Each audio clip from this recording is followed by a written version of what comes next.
Gente, o programa Vida e Saúde, o Revista Novo Tempo e o Identidade Geral estarão trazendo temas sobre saúde mental. Separamos esse espaço para que você que passa por algum problema relacionado às emoções entenda que existe sim solução, que não é o fim, que a cura existe e estamos aqui para te ajudar, viu? Não apenas em um mês de conscientização como o Setembro Amarelo, não, mas todos os dias do ano. E no programa de hoje temos a companhia de dois convidados especiais. A Mariana, que é jornalista e já está conectada com a gente. Oi, Mariana, seja bem-vinda por aqui. Mari está por aí? Tudo bem, Mari? Boa noite. Olá, tudo bem? Boa noite, um prazer estar aqui. Legal. Bom, e aqui do meu lado, gente, tem o psiquiatra Gustavo Garcia. Doutor, seja bem-vindo por aqui. Boa noite. Muito obrigado, boa noite. É uma alegria muito grande estar aqui também e poder, de alguma forma, contribuir aqui nessa semana de saúde mental. Legal. Bom, gente, e esta é a semana Sentimentos, viu? Que a gente vai falar sobre isso aqui. Agora eu queria falar sobre a Mari, primeiramente. A Mari passou por um processo depressivo, mas graças a Deus ela venceu e está aqui hoje para dar o testemunho disso. Mari, conta pra gente como foi esse processo para você e como isso mexeu com a sua vida familiar, relacionamentos e vida profissional. Um processo muito difícil, né? Eu passei por esse processo durante ali a minha vida acadêmica e trabalhando ao mesmo tempo e não sabia lidar com a situação, não sabia, ainda não era diagnosticado. Então foi um período da minha vida que é até difícil de falar, mas que mexeu com todas as áreas da minha vida e que, de certa forma, eu tive que esconder isso durante um tempo até conseguir saber lidar com a situação. Sim, primeiro a gente sente vergonha, né? Agora tem muita gente que se identifica com situações como a sua, viu, Mari? Sem saída quanto ao que fazer, com medo de demonstrar. Agora, por que será isso, né? Durante uma crise, doutor, como o cérebro se comporta? Então, Darcy, quando nós pensamos na depressão em si, ou em quadros de humor mais deprimido, então a gente tem a doença, a depressão propriamente dita, e os sintomas mais deprimidos, mas a gente sempre fala que é multifatorial. Então, nós temos questões genéticas que podem estar associadas, nós temos questões ambientais e principalmente questões intrínsecas a cada pessoa. Então, a forma de passar por uma determinada situação, ela varia realmente, porque, por exemplo, tem pessoas que passam pelas mesmas situações e às vezes elas acabam não desenvolvendo o mesmo nível de problema ou o mesmo nível de doença propriamente dito. Então, quando a gente junta todas essas coisas, existe a parte química, então, no cérebro, que ela vai se modificando de acordo com essas situações que nós estamos falando, e aí chega um momento que todos esses fatores, eles convergem para você estar tendo um problema relacionado à depressão. Então, tanto a questão psicológica, o funcionamento psicológico, tanto a questão da parte neurobiológica, ou seja, as alterações químicas ali que existem no quadro depressivo, quanto também o conjunto, a circunstância em que a pessoa está envolvida. E tudo isso vai colocar em alguns níveis diferentes da doença propriamente dita, e aí, quanto antes a gente consegue intervir, melhor, mas quanto mais o tempo passa, mais ali a gente vai precisar ser bem assertivo se a gente quiser recuperar aquela pessoa naquela condição de doença. Essa intervenção tem que ser medicamentosa muitas vezes?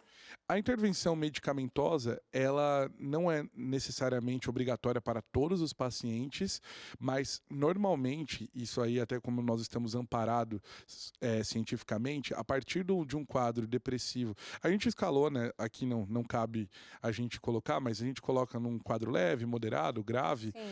A partir dos quadros moderados, sim, quase todos os quadros têm indicação medicamentosa, porque existe realmente uma alteração neurobiológica, né? São substâncias que nós chamamos de neurotransmissores, eles ficam alterados e a partir dali nós precisamos intervir. Mas tem quadros que nós temos outras modalidades terapêuticas que elas auxiliam.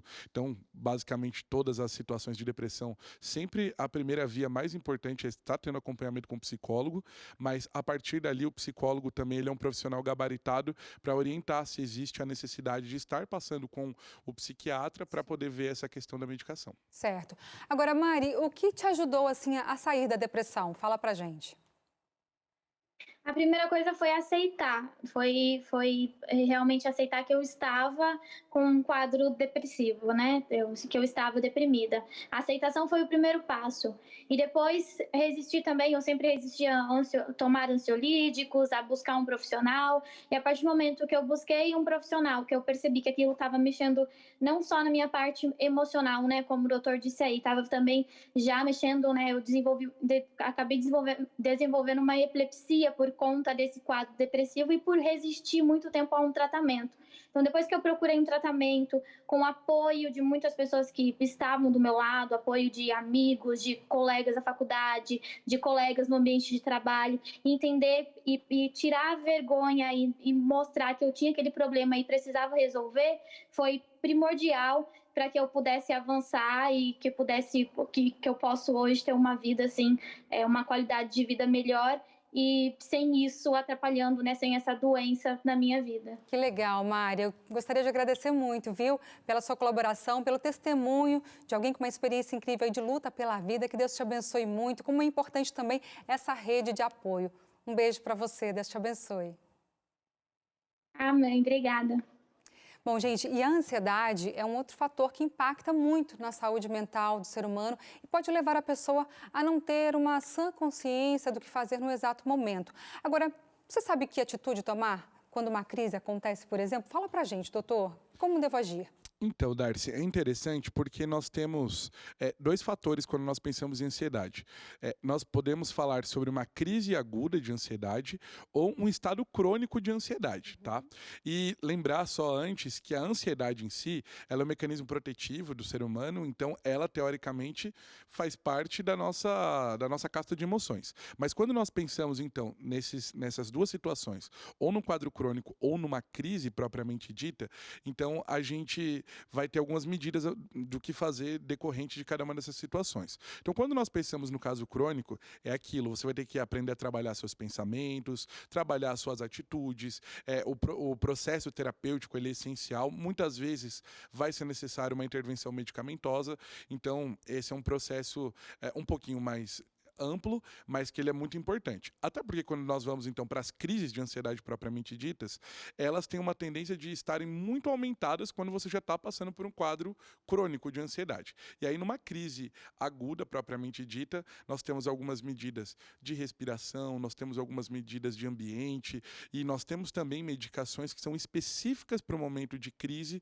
porque muitas dessas crises, elas inclusive configuram pânico. Então, as pessoas já devem ter visto ou alguém passando por isso, ou enfim, em algum filme, alguma coisa assim, que é aquela crise onde dá taquicardia, você tem falta de ar, você não sabe onde está, um desespero, vontade de fugir. E para essas crises nós também temos intervenções específicas. Mas, como eu disse anteriormente, se nós trabalharmos o quadro geral, o quadro específico fica muito mais fácil de ser atendido. Tá certo, doutor. Eu gostaria de agradecer muitíssimo, viu, a sua presença aqui e dizer que a gente tem que estar engajado nisso daí sempre. Inclusive, nós temos aqui, gente, a Novo Tempo se importa com você, viu? E por isso a gente tem a revista Sentimentos. E você pode pedir a sua a partir de agora, viu? É só você entrar no site novotempo.com/escola bíblica, tá aí, ó, para que você possa pedir a sua e a gente manda para sua casa aí para que você possa ter esse contato. Aqui está dizendo que Deus se importa com você, sobre ansiedade, sobre depressão. Então, se você quiser se aprofundar e ter essa rede de apoio, você encontra aqui nessa revista também, tá? Bom, doutor, obrigada, viu, mais uma vez. Gente, nós ficamos por aqui. Eu espero você amanhã, a partir das 6h45 da noite, aqui no Revista Novo Tempo. Até lá, fica com Deus.